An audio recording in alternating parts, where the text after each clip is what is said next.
Hello, everyone, and welcome back to Horror Stories. I know many of you use these episodes to fall asleep, so before you drift off, I'd love it if you could leave a comment letting me know where you're listening from around the world. Also, don't forget to like and subscribe if you're enjoying the episodes.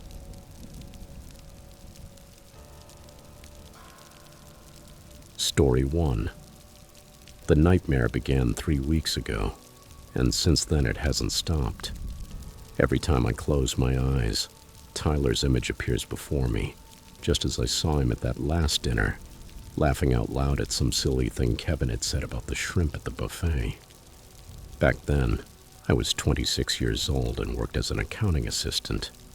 I shared a small apartment in Chicago with 3 of my best friends, inseparable companions since college.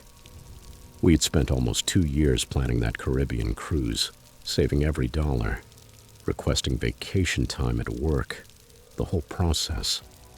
It was going to be our big celebration trip before 2 of us moved away to start new jobs. There were 4 of us: Tyler, Kevin, Josh, and me. We booked adjoining rooms on the 7th deck of the Coral Princess. Tyler was the impulsive one in the group, always urging us to try new things. Kevin, the jokester who kept us grounded. And Josh, the eternal documentarian who recorded every moment with his camera. Our friendship went back to freshman year of college, and this cruise was the perfect way to close out that chapter of our lives. The ship was enormous, a true floating city with pools, restaurants, and entertainment venues everywhere. We spent the first 2 days exploring, trying different bars, and organizing which excursions we'd do at the ports. Tyler had the peculiar habit of getting up very early to watch the sunrise from the upper deck. He'd done it since the first day, always with a cup of coffee and his old notebook, the one he carried everywhere. He was obsessed with capturing perfect moments, whether by taking photos of the sea or writing scattered reflections about life. On the morning of the 3rd day, he mentioned that he had seen some crew members arguing near the restricted areas around 5 in the morning.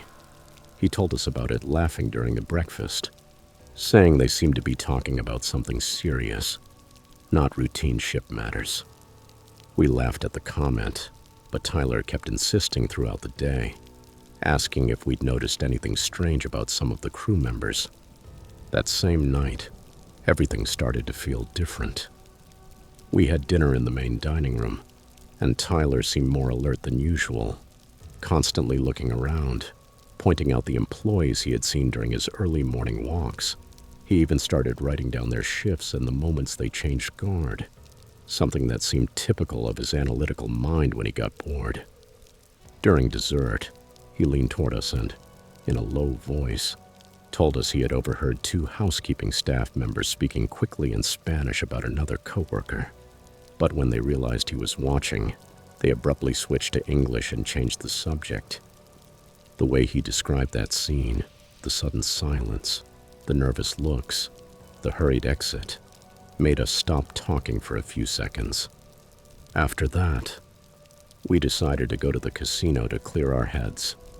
We spent some time playing and later attended the late-night comedy show. We returned to our rooms around 1 a.m. Tyler was in room 7142, right next to mine. And as always, we said goodnight through the interior door connecting our rooms.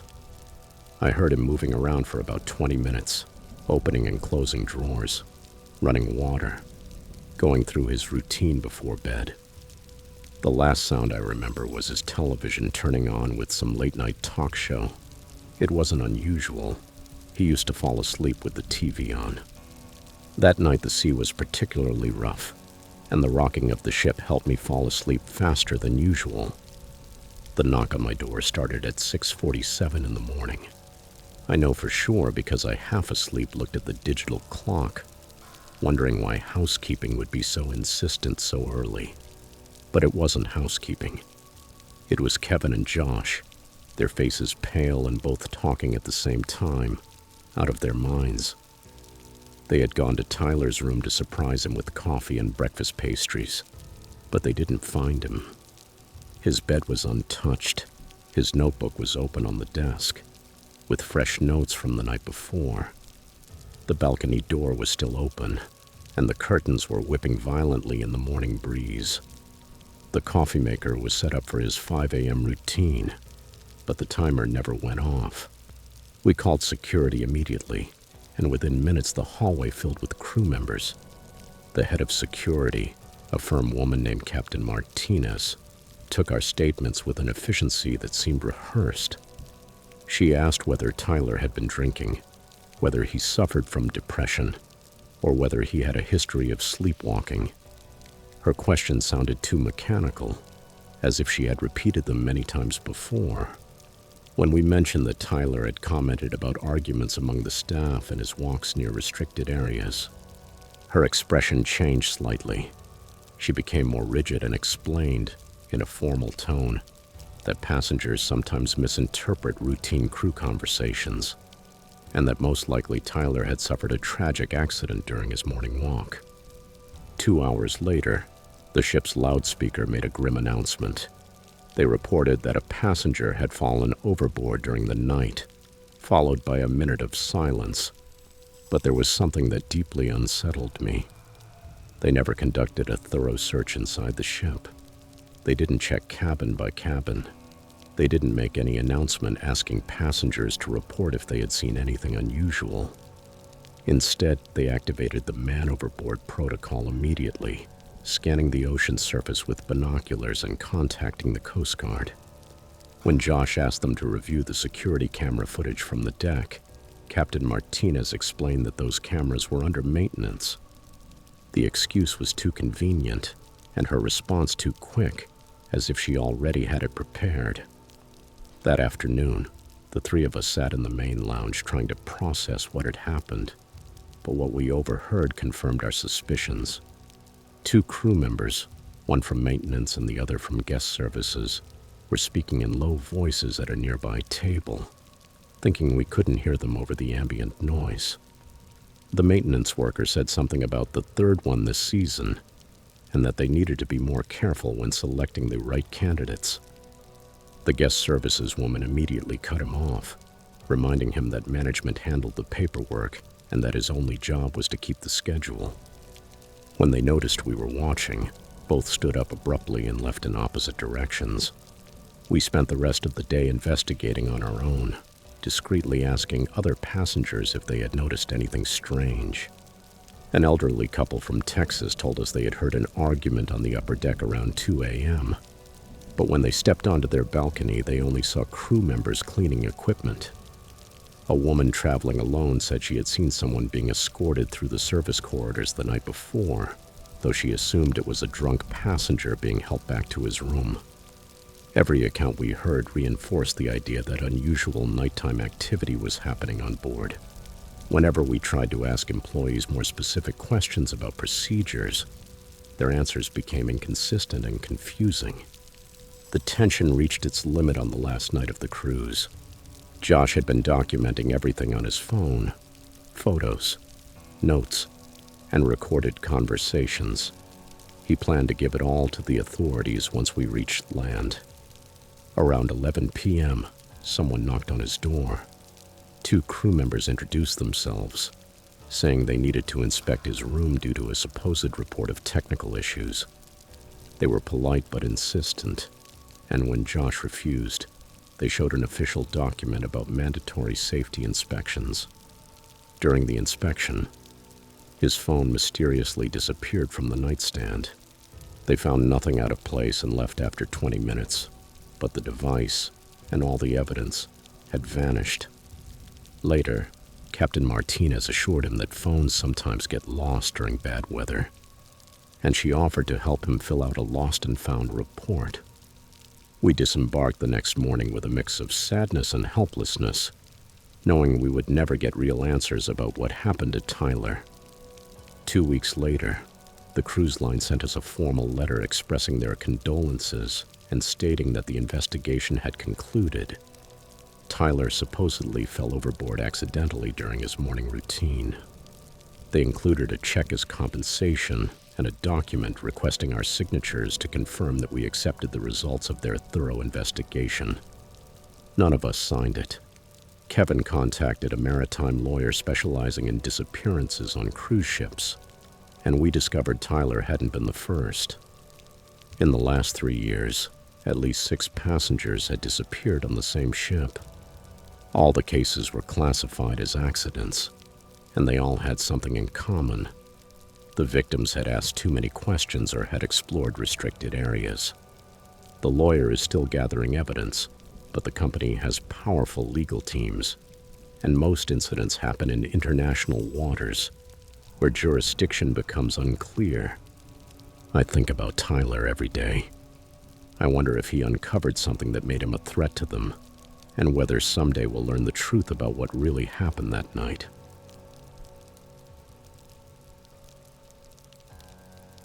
Story 2. What happened on that cruise will haunt me for the rest of my life. I'm a 34-year-old accountant from Denver, and last September I boarded the Ocean Majesty, looking for a week of rest in the Caribbean. After 2 years working 60-hour weeks at my accounting firm, I had finally gotten the promotion I'd wanted so badly. My doctor, however, started making increasingly direct comments about my stress levels during my annual checkup. So a cruise seemed like the perfect solution. 7 days of unlimited food, afternoons by the pool, and best of all, not a single spreadsheet. I had never been on a cruise, but the brochure showed it as a floating paradise. Huge pools, all kinds of restaurants, and enough entertainment to keep anyone busy. The first 3 days were exactly what I expected. I spent mornings on deck 7 with a novel in hand, afternoons exploring the ship's endless corridors, and nights trying different restaurants. The Ocean Majesty was a true city on the water, with nearly 4,000 people between passengers and crew, and decks that seemed to stretch on forever. I met a retired couple from Portland, Janet and Robert, who had done dozens of cruises and showed me the best spots on the ship. Janet had a contagious laugh you could hear 3 tables away in the dining room, and Robert always wore Hawaiian shirts so extravagant that, somehow, they gave him a distinguished air. We became friends quickly and fell into a routine. Breakfast together every morning at the Serenity Deck restaurant, where the coffee was strong and the ocean views were spectacular. But on the 4th morning, a Wednesday, everything changed.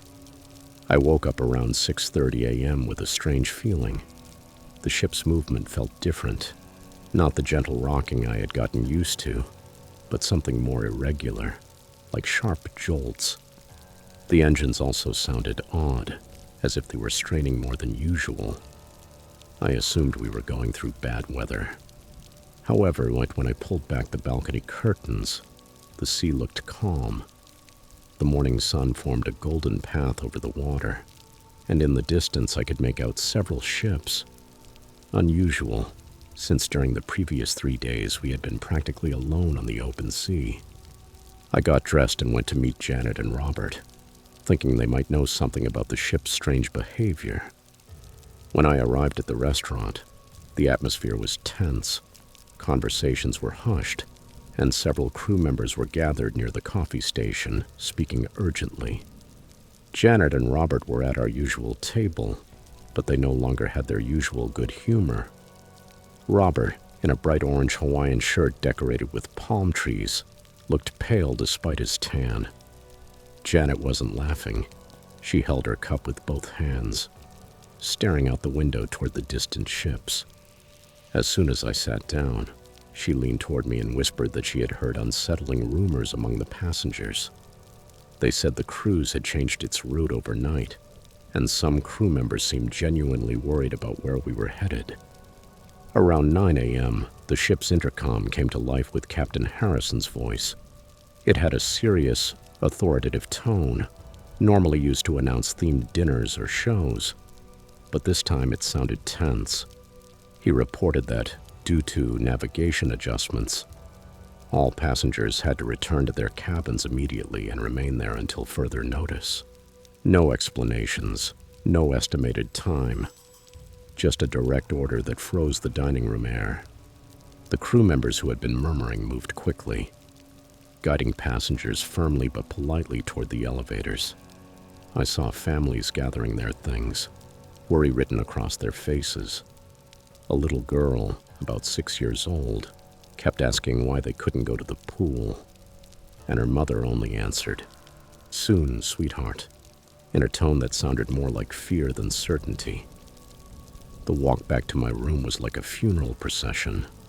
The hallways, once filled with laughter and music, were silent, only footsteps and nervous whispers. I passed the main deck on my way to the elevator and saw something that made my chest go cold. The ships approaching weren't cruise liners or commercial vessels. They were military ships, moving with an unsettling precision. Their gray hulls cut through the water with purpose, and on their decks I could make out uniformed figures. The sun reflected off structures that clearly weren't fishing rods or cargo cranes. I pressed the elevator button again and again, desperate to get to my cabin and try to understand what was happening. When I arrived, I locked the door and went to the balcony. The military vessels were close enough that I could make out details, at least 4, forming what looked like a perimeter around us. All of them flew red flags with an unknown symbol. The largest had a helipad, and I could see armed personnel moving across its deck. Through the walls, I could hear other passengers speaking in low voices, their tones breaking. The woman in the cabin next to mine was crying, and a man was trying to calm her down.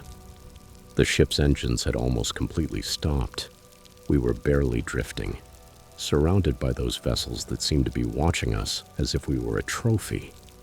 At 11 a.m., the intercom sounded again, but this time it wasn't the captain. A voice with a foreign accent introduced himself as Commander Valdez of the Maritime Defense Force. His words chilled my blood. He announced that the Ocean Majesty had entered restricted territorial waters without authorization, and that, from that moment on, it was under military custody. He ordered all passengers to remain in their cabins until the situation was resolved through the appropriate diplomatic channels. The way he pronounced resolved sounded as if we were talking about cargo, not people. The silence afterward was sepulchral. Even the sea seemed not to move. The hours crawled by. I tried calling the front desk, but the line was busy. I tried using the ship's Wi-Fi to contact my family, but the connection had been cut. From the balcony, I watched the military ships motionless a few hundred meters away, like sentinels. Around 2 p.m., I heard helicopters, not one but several. The roar of the rotors made the windows vibrate. I leaned out and saw the aircraft circling above us like mechanical vultures. One of them, larger than the others, descended slowly, and I could see soldiers rappelling down by ropes onto the ship's upper deck. Fear became tangible. This was no longer a diplomatic confusion. We were trapped in the middle of a real conflict. The worst feeling was uncertainty. No one knew what was happening or how long it would last. I heard children crying in distant cabins, and an elderly couple arguing outside my door. He insisted they had rights as American citizens. She begged him not to do anything that would make the situation worse. Around 4 p.m., heavy footsteps sounded in the hallway. They weren't the soft shoes of the usual staff, but military boots. They knocked on someone's door. A muffled conversation in Spanish followed, and then another knock, closer. My heart pounded in my chest. When they finally knocked on my door, I stood frozen, hesitating over whether to answer. When I opened it, I saw a uniformed soldier beside a ship crew member, Lisa, the same young woman who the day before had been serving cocktails at the pool bar. Her face was distorted by fear, her usual smile gone. The soldier checked a list and asked me for identification in English with a strong accent. His uniform was immaculate and with insignias I didn't recognize, and he carried serious military gear. After checking my passport, he nodded and moved on to the next cabin. Lisa met my eyes and, silently, mouthed "I'm sorry" before following him.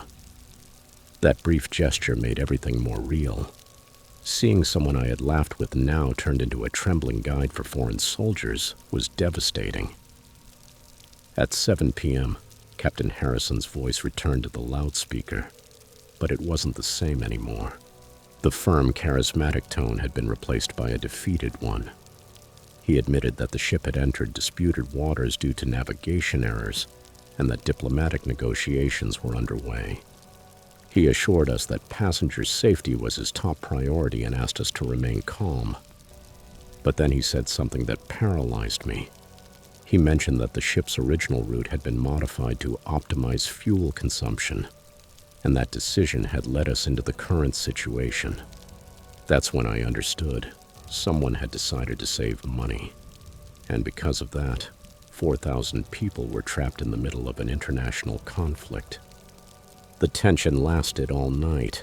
The military ships continued to surround us, and armed soldiers patrolled our decks. At dawn, we were released, after what I later learned were intense diplomatic negotiations. The cruise company settled the claims discreetly and fired Captain Harrison a few weeks later. I never learned for certain which country we had entered, but I will never forget that feeling of absolute helplessness in the middle of the ocean, trapped between corporate greed and the power games of international politics.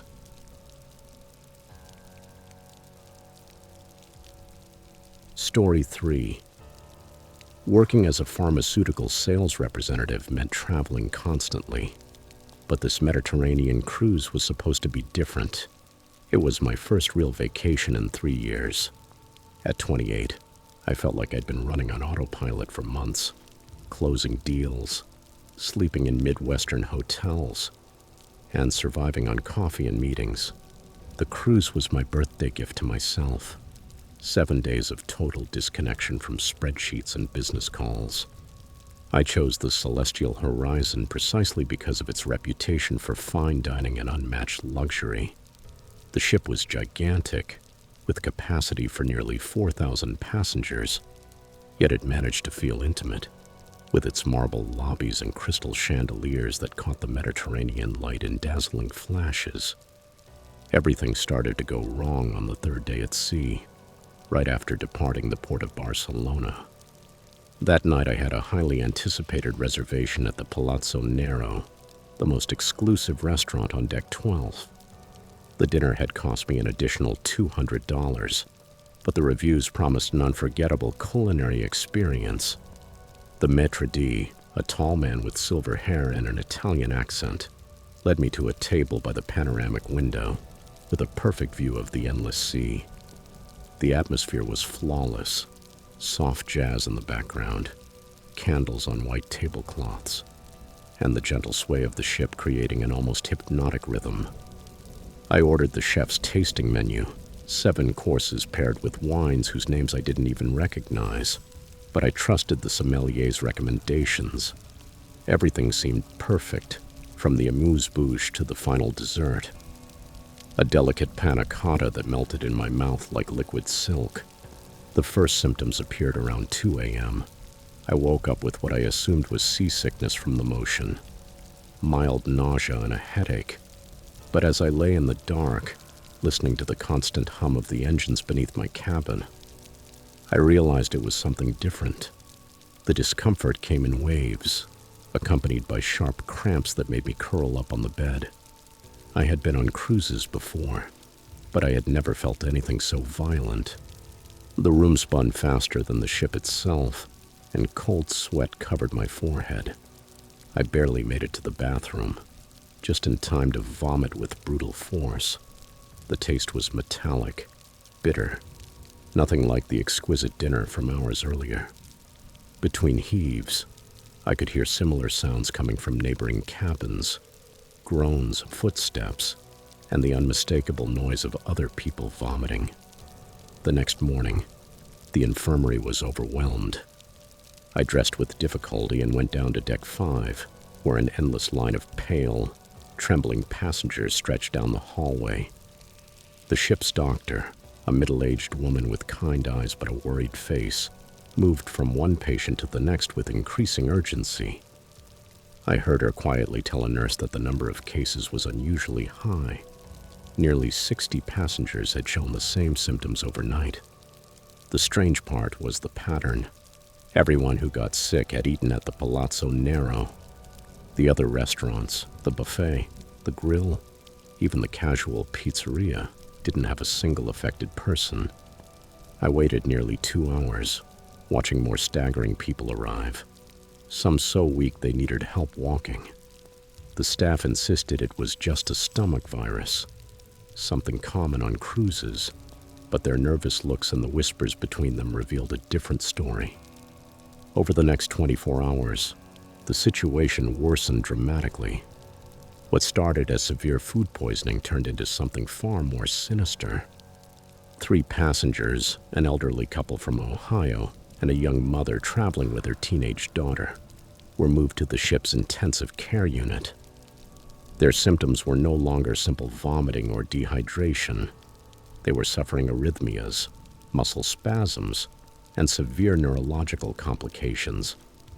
I learned that information from Amanda, a nurse I had befriended during my frequent visits to the infirmary. She had been working for the company for 8 years and knew how to recognize when something was truly wrong.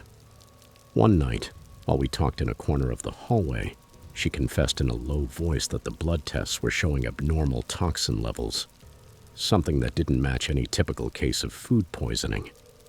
On the 4th day, the captain finally spoke over the loudspeaker. His voice sounded tense, strained as he tried to remain calm. He said they were conducting a full investigation into the isolated incident at the Palazzo Nero, and that everyone affected would receive medical care and compensation. But his words felt empty. Looking around, I noticed empty lounge chairs and closed cabin doors. The ship's atmosphere had completely changed, from a floating paradise to a silent prison. Passengers who weren't sick gathered in small circles, whispering and looking at the crew with distrust. The restaurants were half empty. Many people ate only crackers or sealed snacks they had brought from home. I also noticed increased security. Guards posted in areas that had previously been freely accessible. Employees moved stiffly, avoiding eye contact and speaking in whispers when they thought no one could hear them. On the 5th day, the key discovery came, and it didn't come from the official investigation. I was in the library, one of the few quiet spaces, when I overheard an argument between 2 housekeeping staff members. They were speaking in Spanish quickly, but I remembered enough from my college classes to understand parts of the conversation. They mentioned someone named Carlos and something about revenge. One of them said they had warned the management about his behavior months earlier. When they noticed me, they scattered immediately. But I still caught the full name, Carlos Mendoza, sous chef at the Palazzo Nero. Later, Amanda confirmed my suspicions. Carlos had been reprimanded several times for his bad attitude toward passengers and superiors. Weeks before the cruise, he had been passed over for a promotion to head chef, a position that was given to someone with less experience but better interpersonal skills. Then everything made sense. Carlos had deliberately contaminated certain dishes during Tuesday's dinner, selecting the ones from the most expensive menu, exclusive to those who paid for the restaurant. The precision of the attack showed planning. No staff member and no diners from other restaurants were affected. It was calculated revenge. Amanda told me they found traces of industrial solvent mixed with a common kitchen ingredient, just enough to mask the taste and cause severe internal damage. The impact of that reality was brutal. We weren't victims of a random poisoning, but of a deliberate attack. The worst part was knowing Carlos was still free on board, cooking, walking among us while more passengers suffered because of what he had done. Paranoia took over the atmosphere. Every crew member seemed suspicious. Every plate, a possible danger. I started paying attention to everything. Evasive looks, conversations that stopped when I passed, tensions between departments. During dinners, I watched the kitchen through the glass, looking for signs, imagining who else might be involved. Had he acted alone? Or were there other resentful employees helping him? The questions consumed me. I began stockpiling sealed snacks from the gift shop, the only thing that inspired any confidence. Sleeping became almost impossible. I spent nights awake, listening to footsteps in the hallway, afraid someone might try to enter or tamper with the cabin air. The cruise that had initially seemed like a floating palace turned into a maze of invisible threats. On the sixth night, something happened that confirmed my worst fears. I was walking near the crew quarters, unable to sleep, when I saw a door slightly ajar. Inside, Carlos was talking with two unknown crew members, gesturing enthusiastically. His expression chilled me. He showed no guilt, only satisfaction. He spoke phrases in English mixed with Spanish, mentioning teaching them a lesson and showing them what happens when they don't respect us. One of the other men stepped away uncomfortably, but Carlos kept talking, growing more and more worked up. That's when I knew he felt no remorse at all. In his mind, and he had carried out his revenge. The next morning, and I found Amanda and told her everything. She listened in horror and confirmed that Carlos had been on duty in the kitchen during the fateful dinner. We decided to act without going through the ship's security, who might be compromised, and contact the Coast Guard directly. With Amanda's help, we used the ship's satellite communication system to report everything: his identity, his motive, and the evidence we had. The response was immediate. Within a few hours, a Coast Guard cutter intercepted the cruise ship, and federal agents came aboard. The operation was so fast that most passengers didn't even understand what was happening. They only saw uniformed men moving with determination. Carlos was arrested without resistance. The evidence was overwhelming, and several crew members, previously too afraid to speak, testified against him. He confessed to deliberately contaminating the food with industrial chemicals. He had planned the attack for weeks, studying the restaurant's schedules and procedures to cause as much harm as possible. All affected passengers were transferred to a hospital in Naples, where we received specialized treatment for chemical poisoning. The cruise company faced massive lawsuits and eventually declared bankruptcy. Carlos Mendoza was sentenced to 15 years in federal prison for attempted murder and bioterrorism. I recovered completely after several weeks, but something in me changed forever. Since then, I no longer enjoy fine dining the way I used to. I learned that evil can hide behind ordinary faces, and that sometimes danger comes from people who have nothing left to lose. To this day, I check the seals on every package before I eat and avoid restaurants where I can't see the kitchen. Some fears, no matter how much time passes, never fully disappear, even when justice is finally served. Story 4. Working the night shift as the pool deck supervisor aboard the Celestial Voyager wasn't exactly my dream job, but it paid enough to support me while I finished my marine biology degree. Spring 2019 had been exhausting. Peak cruise season, kids screaming during the day, and after sunset, that strange silence that settled over the pool decks. I was 22, living in a tiny crew cabin on Deck 3, and surviving on whatever I could salvage from leftovers in the staff dining hall and the occasional snack borrowed from the passenger buffets when no one was looking.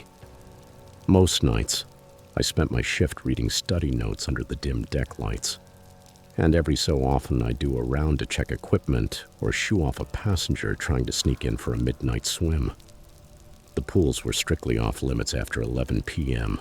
The ship's policy was crystal clear, especially when we were out at sea.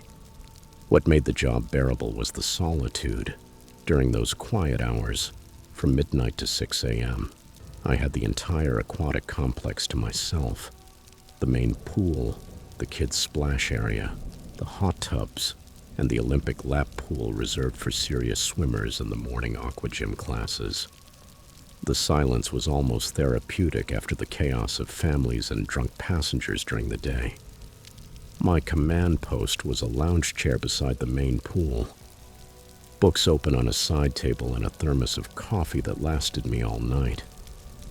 The only sounds were the distant hum of the engines, the occasional creak of the hull, and the soft whisper of the filtration system moving through its circuits. It was peaceful, predictable, perfect for focusing on studying while making good money in the middle of the season. Everything changed on a Wednesday night in late July. I'd already been in the role for 3 months, with my routine dialed in. Show up at 11:45 p.m., do the initial safety inspection, and then settle into work.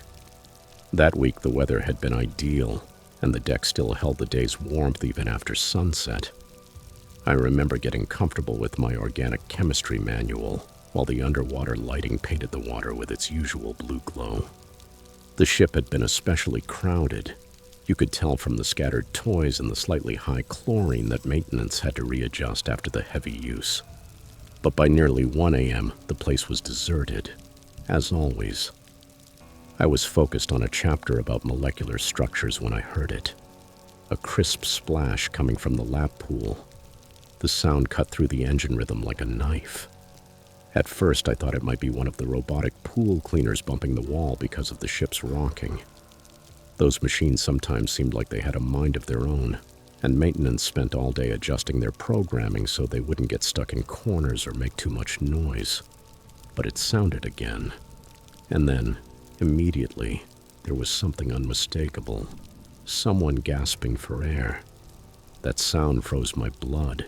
It was clearly human, desperate, panicked breathing that echoed off the walls and the metal ceiling of the enclosure. I closed the book and stood up, grabbing the flashlight from my equipment bag. The lap pool was about 50 yards away, partly hidden behind a decorative wall with fake palm trees and tropical plants. As I walked that way, my slip-resistant shoes squeaking faintly on the wet floor, I gave the standard warning that the pool was closed.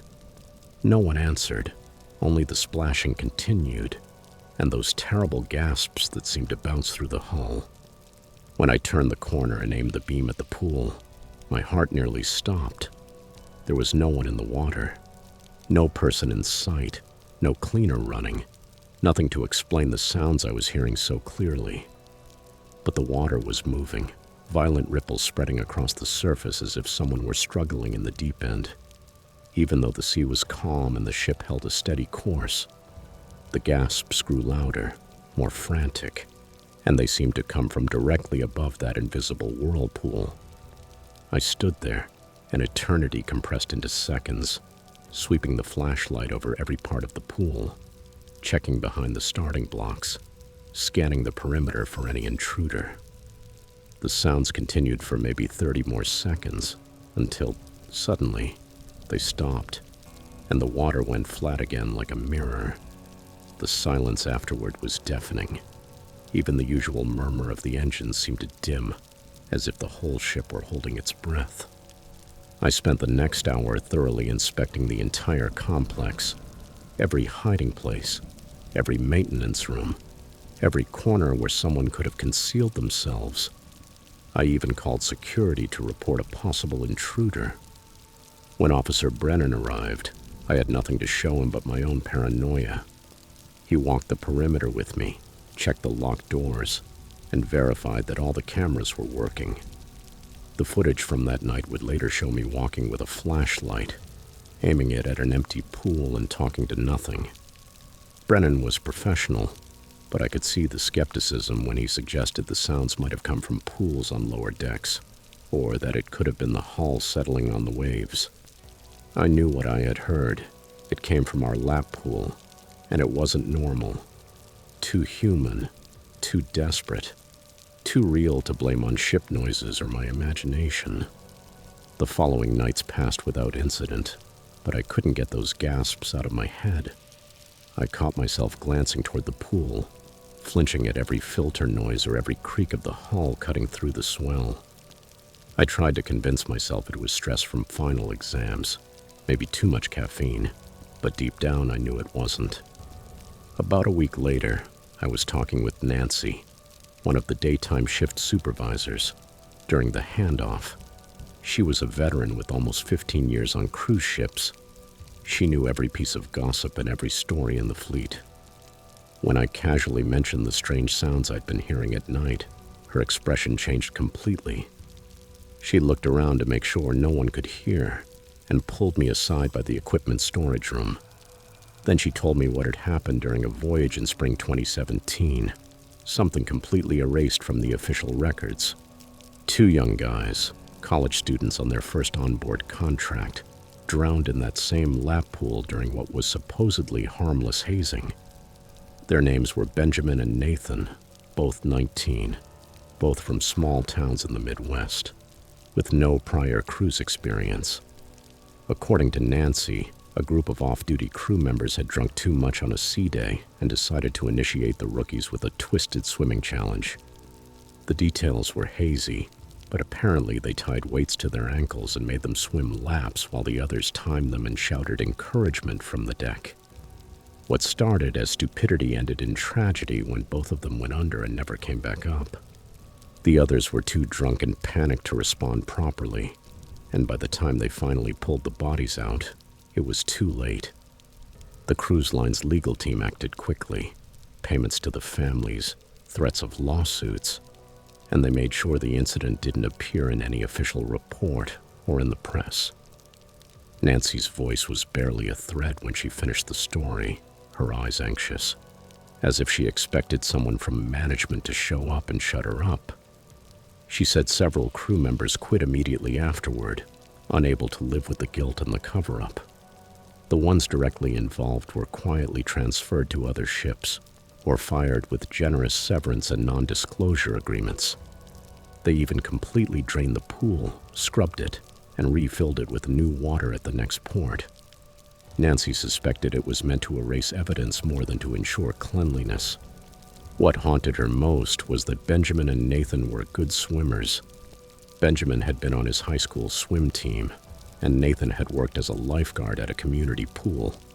They shouldn't have drowned, not under normal conditions. But the mix of alcohol, peer pressure, and weights on their ankles created a perfect storm inside the confines of a ship's pool. After hearing her, the sounds I'd heard took on a different meaning. Every night shift became an exercise in contained fear, waiting for those desperate gasps to return. And they did, always at the same time, always from the lap pool, lasting just long enough to make my skin crawl before dropping back into silence. I started documenting everything: exact times, duration, the ship's position, weather conditions, anything that might help make sense of it. The pattern was chillingly consistent. The sound started around 12:45 a.m. and lasted 2 to 3 minutes, always beginning with splashing and turning into those horrible gasps. I even tried recording them on my phone, but the files came out completely silent, capturing nothing but the ambient engine noise and my own ragged breathing. It was as if it existed in a space technology couldn't reach. The breaking point came on a humid Friday in early August. The episodes had become more frequent, sometimes twice in the same shift, and I was starting to seriously question my sanity. That night we were sailing through calm waters between ports, and I decided to station myself by the lap pool before the usual time, determined to find out what was happening. I placed a chair at the edge, flashlight ready, and waited. At 12:47 a.m., the water began to churn violently in the deep end, and the gasps started immediately. But this time they were so clear and anguished that I could almost make out words. It sounded like someone trying to scream for help, unable to draw breath. The voice bubbled and drowned in water that wasn't there. Understanding hit me like a physical blow. I was hearing Benjamin and Nathan's final moments, repeating over and over in some kind of endless loop. The terror was so raw and authentic that I started to cry, not from fear, but from an overwhelming sadness for two young lives cut short by stupidity and cruelty. Then I made a decision. I couldn't let it continue, not for my own peace of mind, and not for whatever was left of Benjamin and Nathan. The next day, when we docked, I investigated everything I could about them. I tracked down local newspapers from their towns and social media profiles their families maintained as memorials. I printed their photos at an internet cafe and wrote a simple letter asking forgiveness for what had happened to them and acknowledging that their deaths had not been forgotten. That night, I placed the photos and the letter on the deck beside the deep end of the pool, along with 2 small bouquets I bought at the last port. I stayed for hours talking to the empty pool about Benjamin and Nathan, telling them about my life, my studies, my dreams of becoming a marine biologist. I promised them I would tell their story, that their deaths would not remain buried under legal threats and hush money. That night, the sound stopped, and it never returned during the weeks I had left aboard the Celestial Voyager. The pool, at last, found its peace, and I did hope too.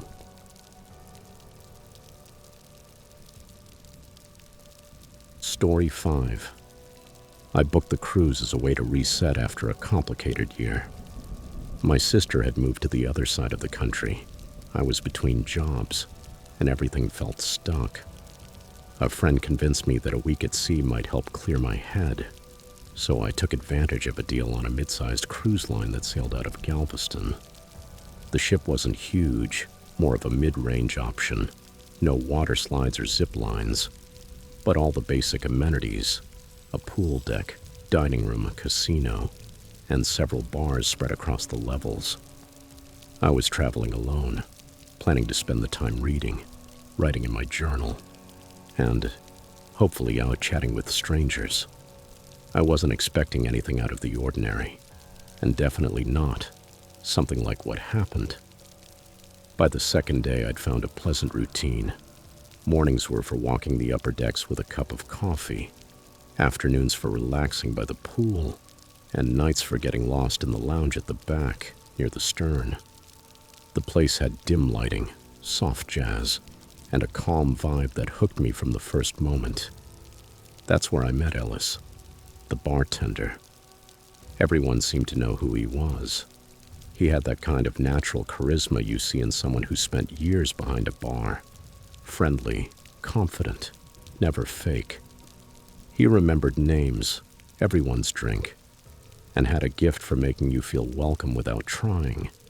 He joked, listened to your stories, and delivered compliments at exactly the right moment. He was the kind of person who made you feel exactly where you were supposed to be. I started going more often, not so much for the drinks, but for the atmosphere. It felt warm, tucked away from the noise. One night there were only a few of us. Me, a couple from Vermont, and an older man with his adult daughter. We talked for a while, laughing, and I remember Ellis bursting out laughing when I told a ridiculous story about a failed Tinder date. He winked at me and said, "You'd be surprised how many disasters begin with good cocktails." We laughed. He handed me the bill and I paid with my card, like always, not looking at it too closely before putting it away again. Nothing seemed out of place. 2 days later, while the ship was docked in Belize, I got a notification from my bank, a charge at a boutique in Miami. I hadn't been to Miami in months. At first I took it as a mistake, an automatic charge processed wrong, something minor. But then another charge appeared, this time from a gas station in Orlando. That's when I knew something was wrong. I froze the card immediately in the app, but as I did, I mentally reviewed where I had used it. Only at the lounge bar, only with Ellis. Back on the ship. I didn't say anything at first.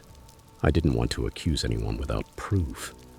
I tried to convince myself it was a coincidence, that maybe the card had been skimmed before I even boarded. But that night, during dinner, I heard a couple at the next table whispering about strange charges on their card too. They said they had only used it once, at the cruise ship bar. I couldn't help jumping in with a casual question. "Which bar?" When they answered, The one in the back, by the jazz lounge. A silent alarm went off inside me. The same place, the same bartender. The next morning, I went to guest services to report it. I expected them to blame some outside store or brush it off. But the woman behind the counter wasn't surprised at all. She asked me several questions. Which bar? What day? Who was serving you? Then she stood up, went into an office with a frosted glass door, and spoke to someone for a few minutes. When she came back, her tone had changed. She thanked me and said, "Your information is helpful. We were already looking into certain concerns." That's when I realized it wasn't an isolated case, and it wasn't new. The rumor spread through the ship faster than the crew could contain it. On a cruise, gossip spreads like smoke in a closed room. Suddenly, everyone was checking their bank accounts on their phones, whispering names. I heard Ellis's name several times.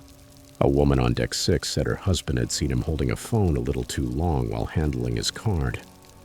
Another passenger said Ellis always turned his body slightly when he ran the card, like he was blocking what he was doing. Nobody wanted to believe it. He was too kind, too normal. But when the dots start connecting, you stop pretending they're coincidences. That night, the bar was closed. No warning, just a sign that read "temporarily out of service." Ellis was gone. No one offered explanations. But everyone knew something had happened. I passed by the crew area and saw two officers talking in low voices. One of them was holding a tablet, and I caught what looked like security camera frames, with red circles marking a hand holding a phone next to a payment terminal. The rest of the trip moved under an invisible tension. People were still polite, but conversations got shorter. Glances at employees lasted a few seconds longer. The atmosphere had turned strange. I never saw Ellis again, and no one openly said what had happened to him. Rumors filled the void. Some insisted he'd been quietly put off at the next port. Others said he'd confessed when he saw the footage. A darker version claimed they found dozens of photos on his phone, credit cards, names, expiration dates, zoomed-in numbers. Whatever the truth was, trust broke. I spent the rest of the cruise replaying every interaction with Ellis, his easy smile, his casual tone, the way he made you feel special. That was the most disturbing part. He didn't just steal money, he stole trust. He used charm as a tool, and he did it with an almost sinister elegance. When we got back to dry land, the cruise line sent a generic apology email, thanking passengers for their cooperation and assuring that the matter had been resolved in accordance with maritime and legal standards. My bank refunded the money without any hassle, but I never found out how many people were really affected. Some said dozens, others said more than 100. We'll probably never know. Ellis might have been doing it for months, maybe years, or maybe he wasn't the only one. Since then, I never use my card at bars, especially on cruises. And when someone is too friendly, too fast, I keep one eye on their smile and the other on their hands. Sometimes I still think about that trip, not the beaches or the sunsets, but that sudden, bitter feeling. The moment you realize that the person serving you a drink might be stealing something more than money from you. And worst of all is that you probably thanked him for doing it.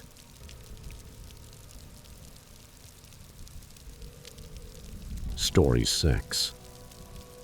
Here I am at 2 a.m., completely awake, and I can't stop thinking about what happened on that cruise last month. I can't get it out of my head, and maybe writing it down will help me process it. I'm an accountant. I'm 34 years old, and I live in Phoenix. Honestly, the most exciting thing that usually happens to me is finding a good parking spot at the mall. My wife, Jessica, had been asking for months that we take a vacation, telling me I was about to burn out completely.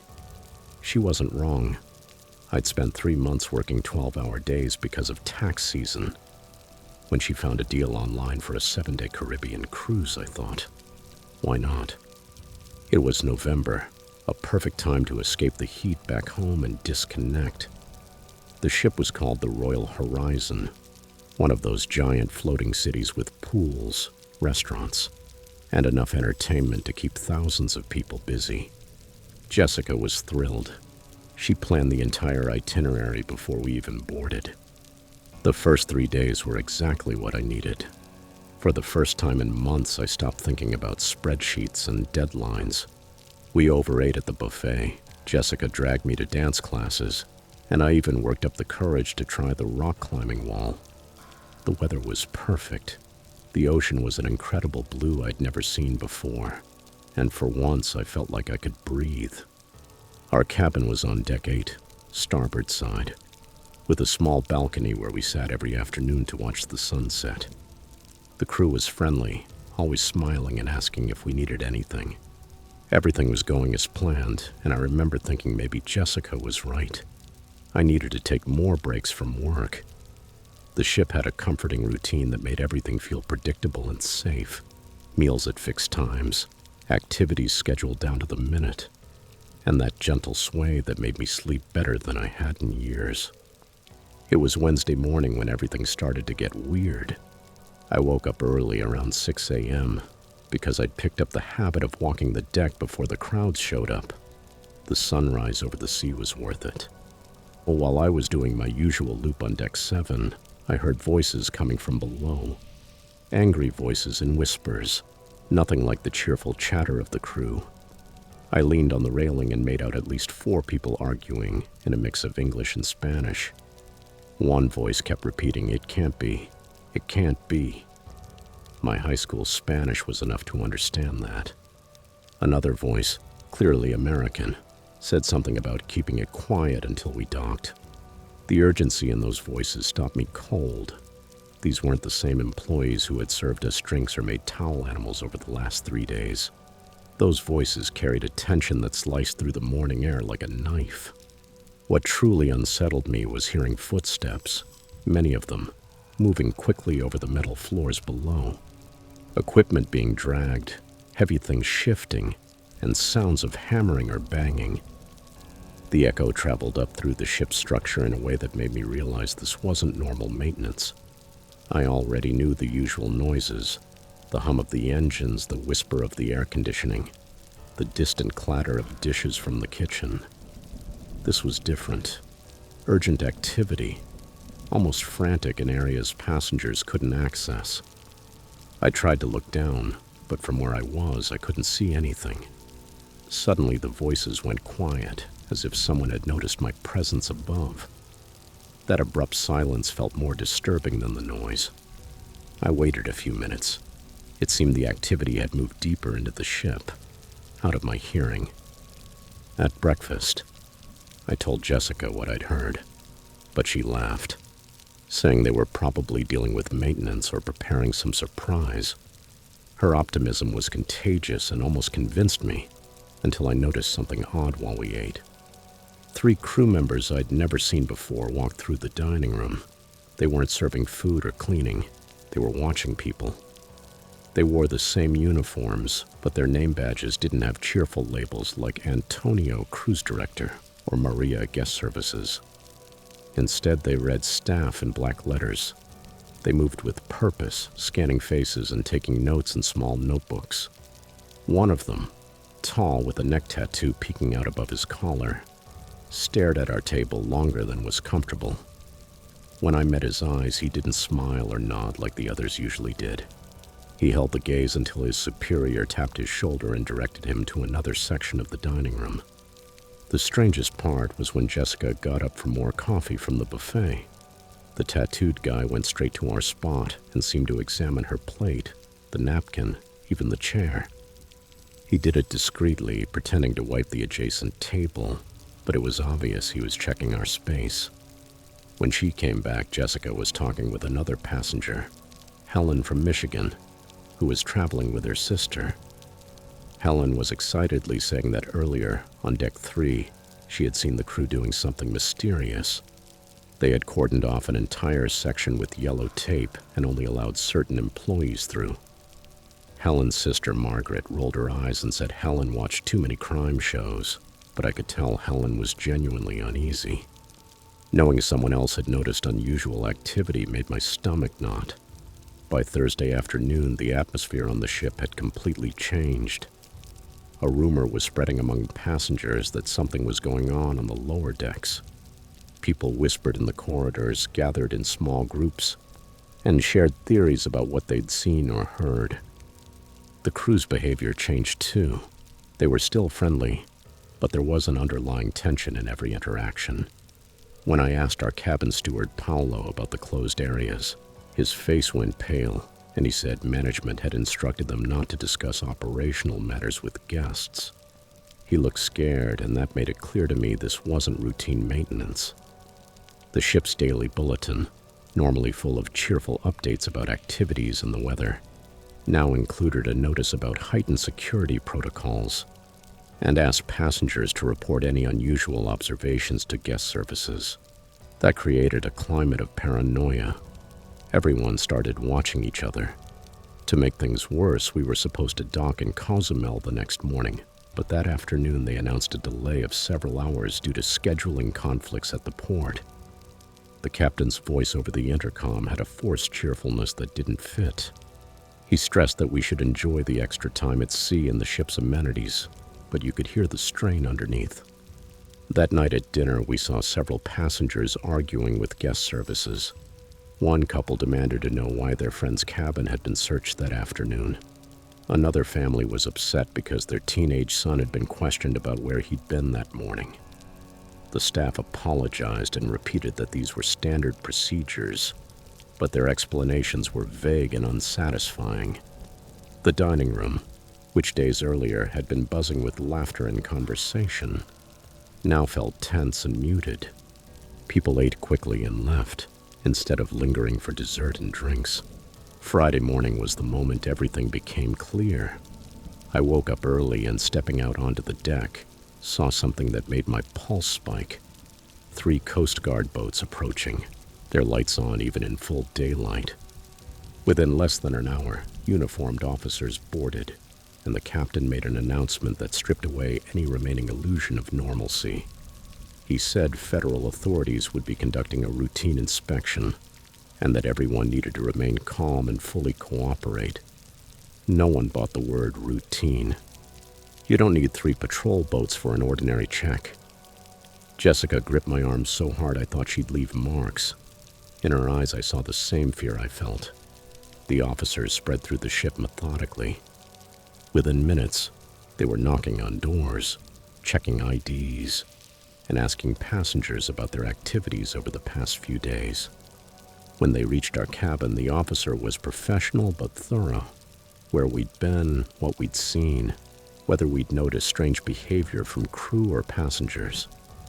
The real shock came when we were ordered to gather in the main theater for a mandatory briefing. The lead investigator, a serious woman in her 50s, explained they had received credible intelligence about illegal smuggling activities on board. She said there was evidence that someone, either among the crew or the passengers, was transporting illegal goods, and that the investigation would continue until they found those responsible. She stressed that innocent people had nothing to fear, but everyone would be questioned, and certain areas of the ship would remain closed until further notice.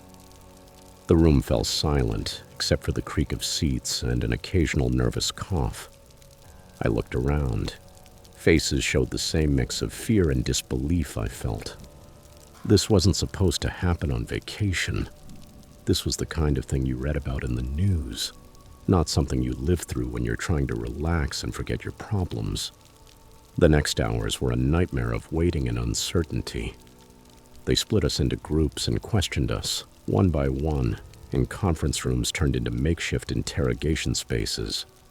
When it was my turn, the officer asked me everything.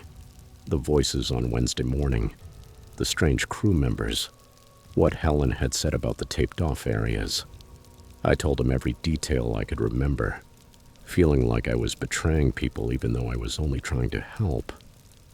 The officer took detailed notes and showed particular interest in my description of the crew member with the neck tattoo.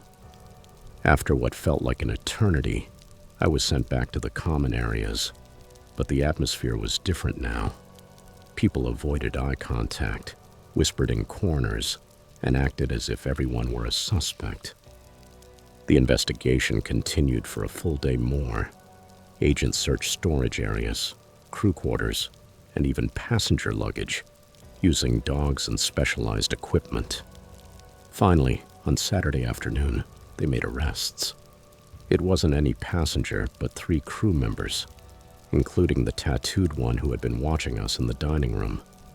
Apparently, they were using the ship's storage holds to transport drugs between ports, hiding the packages among legitimate cargo and retrieving them during stops. The taped-off areas Helen had seen were where they were trying to move the operation after they realized authorities were onto them. The voices I'd heard that Wednesday were them arguing about whether to throw everything overboard or try to get it off at the next port. The investigation revealed it had been going on for months, taking advantage of their positions to access restricted areas and coordinate with contacts in different ports. After the 3 crew members were removed, the ship slowly returned to normal, but the damage was done. The rest of the crews felt hollow, like all of us were just acting until we could get home and try to forget what happened. Even now, months later, I still think about how a simple vacation turned into something that made me question everything I believed about safety and trust.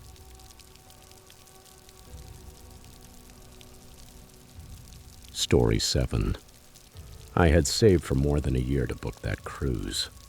I wasn't looking for one of those trips packed with wild parties, but something quiet, more relaxed.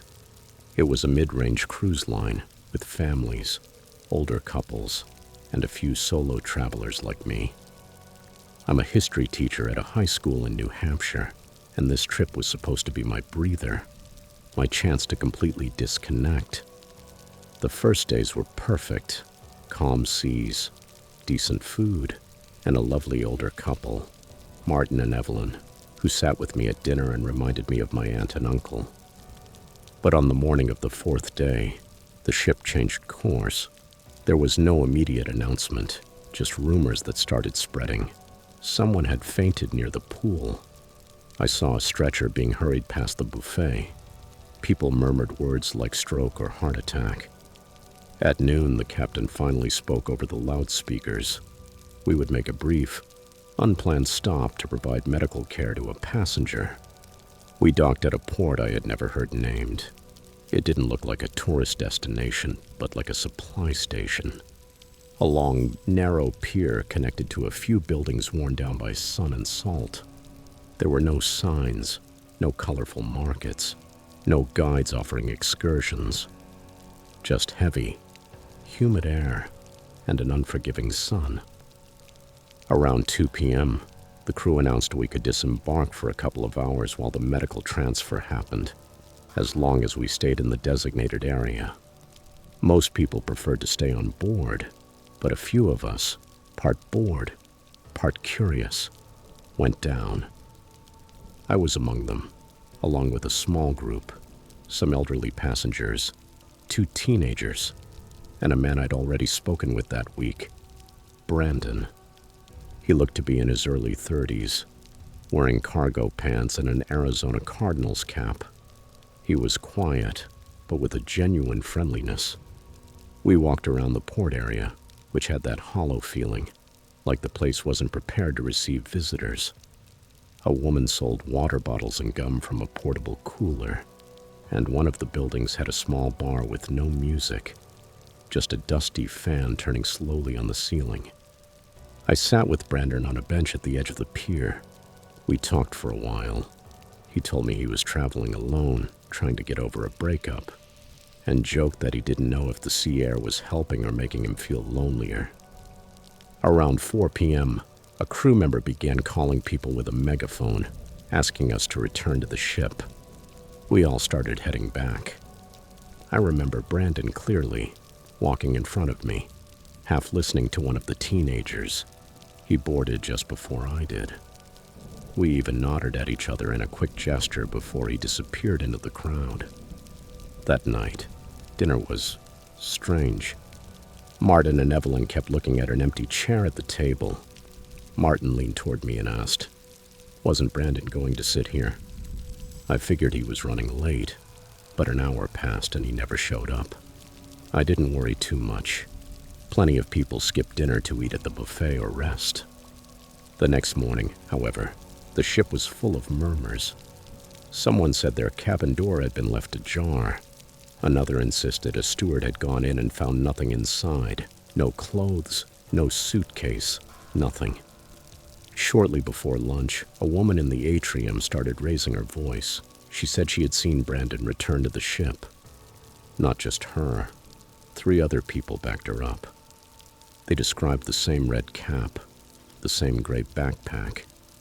But when the crew was questioned, they flatly denied that he had boarded. By afternoon, worry gave way to a quiet unease. Crew members avoided answering questions, repeating cold phrases like, "We're investigating." "We have established protocols." Evelyn, who had grown fond of Brandon despite barely knowing him, began asking questions on her own. She told me she went to reception and asked to speak with security, but the officer on duty acted as if she were confused. He told her there was no one with that name on the passenger list. That was when everything started to feel truly disturbing. I knew Brandon existed. I had talked with him. I had seen him board. But when I checked the daily activity program, his name didn't appear anywhere. No list where we might have overlapped. It was as if he had been erased. Out of curiosity, I opened a photo I'd taken in front of the port bar, right before boarding.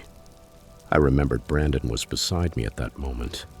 When I zoomed in, I saw several passengers in the background, but not him. I checked my gallery again.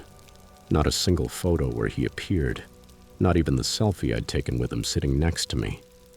That absence started driving me insane. Evelyn swore she had seen him during the emergency drill on the first day. One of the teenagers insisted he'd lent him a charger, but now people who had spoken to him began to doubt themselves. "Maybe I'm confusing him with someone else," a woman said, her voice trembling. That night, I stayed awake wandering the upper decks, trying to clear my head. The ship was too quiet. Around 1:30 a.m., I passed a crew-only access door near the rear stairwell and heard something. Footsteps, slow and deliberate, just on the other side. I stopped. The footsteps continued for a few seconds, then cut off abruptly. I backed away and went down a level. As I passed the small library, something caught my attention. A laminated ID badge dropped behind a decorative plant. I picked it up without thinking. It didn't have a photo, only a name, Brandon, and a cabin number. I looked up and saw the number on one of the doors 2 cabins ahead. I hesitated, but curiosity got the better of me. The door was half open, not shut, like someone had left it that way while stepping out. I pushed it slowly. The cabin was dark, but the hallway light was enough to make out shapes. The bed was perfectly made. Nothing on the nightstand. No luggage, no personal items, not even a key card. Only one thing, placed carefully in the center of the pillow. A folded cocktail napkin, the kind they give you with drinks by the pool. I picked it up, expecting a scribble or a prank, but it only had 2 words, written in uneven handwriting. "Don't follow." I stood there, frozen, the napkin in my hand, trying to decide whether it was a macabre joke or something much worse. The next morning, the napkin was gone. I know how it sounds, but I had put it under my notebook in the cabin drawer. The drawer was the same, untouched, but the napkin was no longer there. I didn't tell the crew. I already knew what the response would be. I spoke one last time with Evelyn during the breakfast. She had deep circles under her eyes and a tired look. She leaned in and whispered, Did he ever tell you his last name? I hadn't thought of it until then. No, he never mentioned it, and no one else could remember it either. Not even the boy who insisted he'd lent him his charger. That's when everything clicked. None of us really knew who Brandon was. After disembarking, I called the cruise line's customer service from the airport. I didn't dance around it. I gave them the cabin number, the name, his description, and explained that he had disappeared. The woman put me on hold for a few minutes and came back with a cold, rehearsed tone. "I'm sorry, sir, but we have no passenger registered under that name on that voyage." I insisted. I asked whether maybe a crew member had used that cabin or someone had boarded without authorization. She replied that the room had remained empty throughout the entire cruise and that internal records confirmed it. I asked if there was any incident report. She repeated, word for word, the same sentence. I hung up with the feeling that I had stepped out of reality. I didn't sleep that night. I couldn't stop thinking about the napkin, about those two words, "Don't follow." A few weeks later, Evelyn wrote to me through a cruise travelers forum. She had found something disturbing, an archived passenger list from another ship in the same company, from 3 years earlier. On it appeared a Brandon, similar age, same state of origin. The record said he had disappeared during a shore excursion. His body was never found. According to the forum thread, he was seen boarding the ship again, but no one could confirm whether he made it to his cabin. I had to read it 3 times to absorb it.